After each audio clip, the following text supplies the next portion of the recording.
अस्सलाम वालेकुम स्टूडेंट। आज की इस वीडियो में हम यूनिट नंबर 14 के कॉन्सेप्चुअल क्वेश्चन स्टार्ट करने के लिए जा रहे हैं, जिसमें आज हम इस वीडियो में पढ़ेंगे short question conceptual question 14.1, 2, 3, 4 and 5। चलिए इसको स्टार्ट करते हैं। सबसे पहले हमारे पास है क्वेश्चन 14.1 और ये कॉन्सेप्चुअल क्वेश्चन है। अब 14.1 कॉन्सेप्चुअल क्वेश्चन में क्वेश्चन ये पूछ रहा है कि जो मेटल के अंदर कंडक्शन होती है, यानी कि जो करंट फ्लो होती है, वो फ्री इलेक्ट्रॉन की वजह से होती है, वो पॉजिटिव चार्ज की वजह से क्यों नहीं होती। वो कह रहा है कि जो कंडक्शन होती है, कंडक्शन जो होती है कंडक्टर्स के अंदर is due to free electron, free electron की वजह से होती है, not due to positive charge.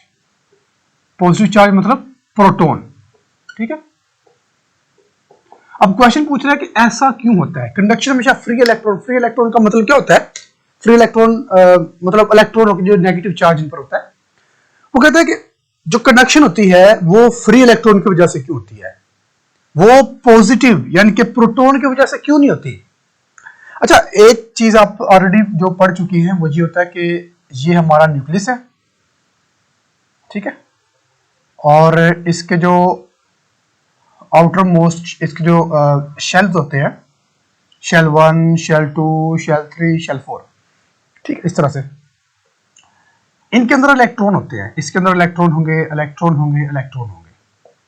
अब जो प्रोटॉन होते हैं वो इस न्यूक्लियस के अंदर होते हैं, हमें ये पता है, ठीक है। प्रोटॉन होते हैं वो न्यूक्लियस के अंदर होते हैं और वो बाउंड होते हैं, क्लियर। अब जो कंडक्शन होती है वो जो आउटर मोस्ट शेल होता है, इसमें मौजूद ये वाला आउटर मोस्ट शेल है, इसमें मौजूद जो इलेक्ट्रॉन होते हैं इनकी वजह से होती है। और ये जो आउटर मोस्ट शेल के इलेक्ट्रॉन होते हैं ये फ्री होते हैं। फ्री मतलब ये बाउंड नहीं होते, नॉट बाउंड, बाउंड नॉट, ये बाउंड नहीं होते, ये फ्री होते हैं और इनकी रैंडम मोशन होती है। ये हमारे डिस्कस कर चुके हैं, रैंडम मोशन होती है, ठीक हो गया। जबकि जो प्रोटॉन होते हैं वो इनसाइड न्यूक्लियस होते हैं, ठीक है। दूसरी बात, वो बाउंड होते हैं, ठीक है, वो न्यूक्लियस के अंदर होते हैं और वो बाउंड होते हैं। जो इलेक्ट्रॉन होते हैं वो फ्री होते हैं, वो नॉट बाउंड होते हैं और वो रैंडम मोशन होते हैं, क्लियर। अब इनके फ्री होने की वजह से जो करंट होती है वो सेटअप होती है सिर्फ फ्री इलेक्ट्रॉन की वजह से, इनकी रैंडम मोशन की वजह से। अब जो प्रोटॉन है वो न्यूक्लियस के अंदर है और वो बाउंड है। बाउंड होने का मतलब वो मतलब रिस्पॉन्सिबल नहीं है, वो फ्री मूव नहीं कर सकते। अगर वो फ्री मूव नहीं कर सकते तो इसका मतलब है कि वो करंट सेटअप नहीं करेंगे, वो कंडक्शन के रिस्पॉन्सिबल नहीं होंगे। कंडक्शन का रिस्पॉन्सिबल वही होगा जो फ्री होगा, और फ्री कौन सा है, इलेक्ट्रॉन या फिर नेगेटिव चार्ज, ठीक हो गया।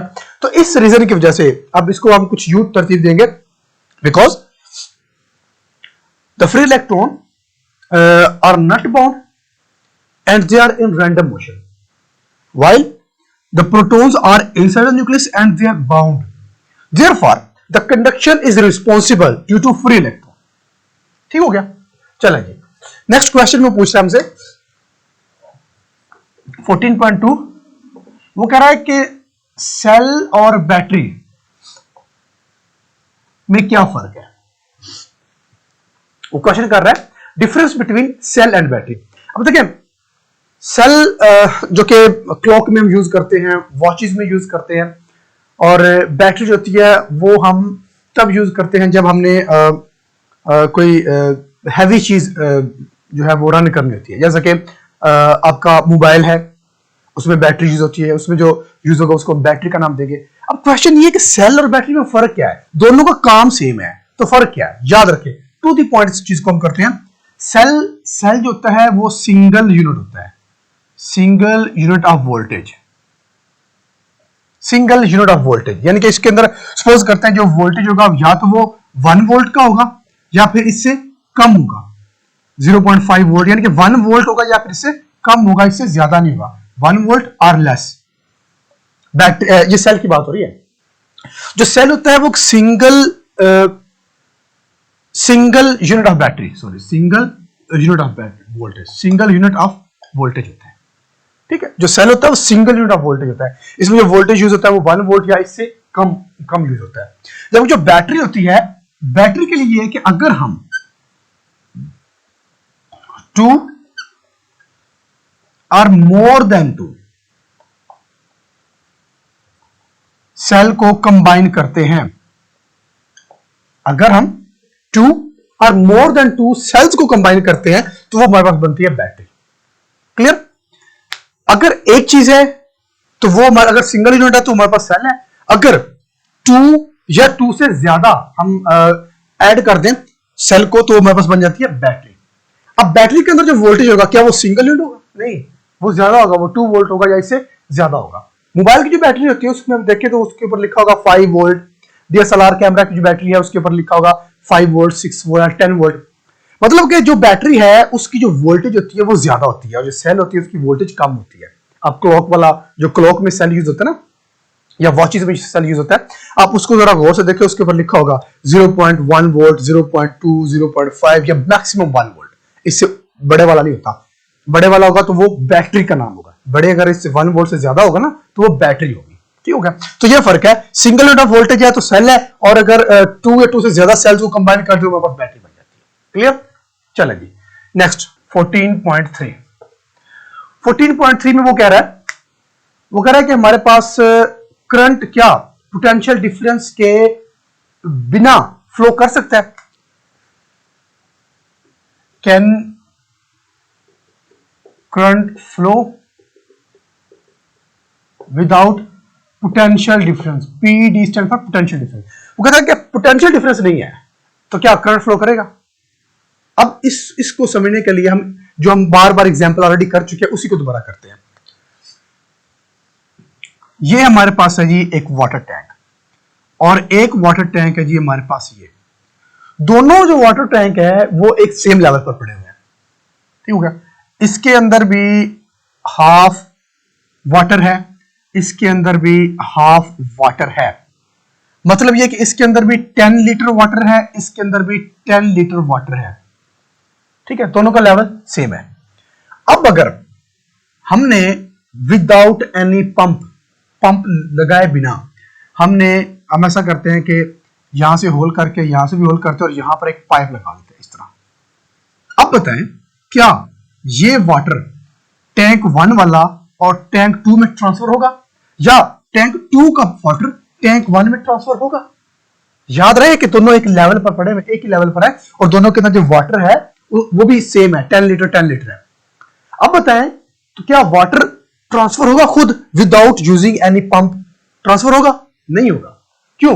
क्योंकि दोनों का लेवल सेम है, दोनों में डिफरेंस नहीं है, दोनों की हाइट सेम है, दोनों का वाटर का लेवल सेम है। अब आ जाए करते हैं बात, इसको चेंज कर लेते हैं। एक जो वाटर 1 है, जो टैंक 1 है उसको हम ले जाते हैं हाइट पर, और जो टैंक 2 है उसको ले जाते हैं हम नीचे कम हाइट पर।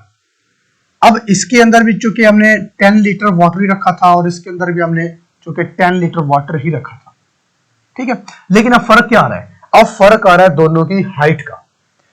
अब जो 1 है और ये 2 है, जो 1 है वो हाई पोटेंशियल का है, और जो लो है, जो 2 है वो लो पोटेंशियल का है।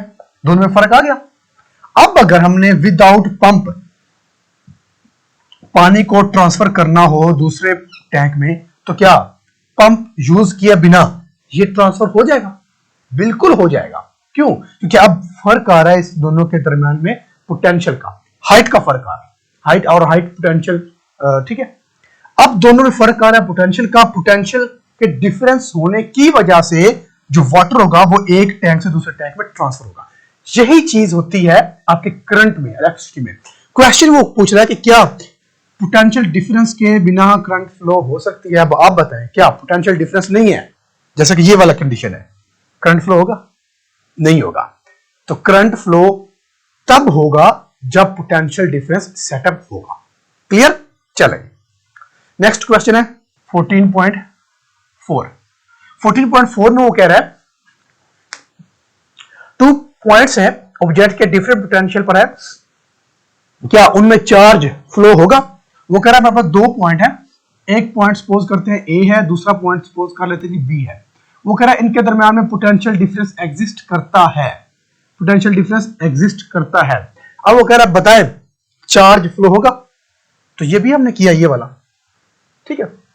करंट फ्लो होना मतलब चार्ज का फ्लो होना, तो पोटेंशियल डिफरेंस है तो करंट फ्लो होगा, ऐसे ही है। तो वो कह रहा है पोटेंशियल डिफरेंस है दो पॉइंट्स के दरमियान में। अब बताएं क्या चार्ज का फ्लो होना जरूरी है? बिल्कुल, चार्ज फ्लो होगा और चार्ज तब तक फ्लो होता रहेगा जब तक पोटेंशियल डिफरेंस एग्जिस्ट करेगा, ठीक है। तो हम कहेंगे शॉर्ट में charge flow, charge will flow as long as there is potential difference। तो जब तक पोटेंशियल डिफरेंस रहेगा तब तक चार्ज फ्लो होता रहेगा। क्लियर? चले जी नेक्स्ट क्वेश्चन 5। अब क्वेश्चन 5 में पूछ रहा है कि हमने करंट को मेजर करना है। किसको मेजर करना? हमने करंट को। करंट को मेजर करने के लिए कौन सी डिवाइस यूज करते हैं? एमीटर। वो कह रहा है कि हमारे पास एक एमीटर है और हमने करंट को मेजर करना है। Why we connect ammeter in series to measure current. अब वो कह रहा है कि क्वेश्चन को अंडरस्टैंड करें। वो कह रहा है कि हमने करंट मेजर करना है, तो करंट को मेजर करने के लिए जो एमीटर है उसको हम सीरीज में क्यों लगाते हैं? क्वेश्चन ये है।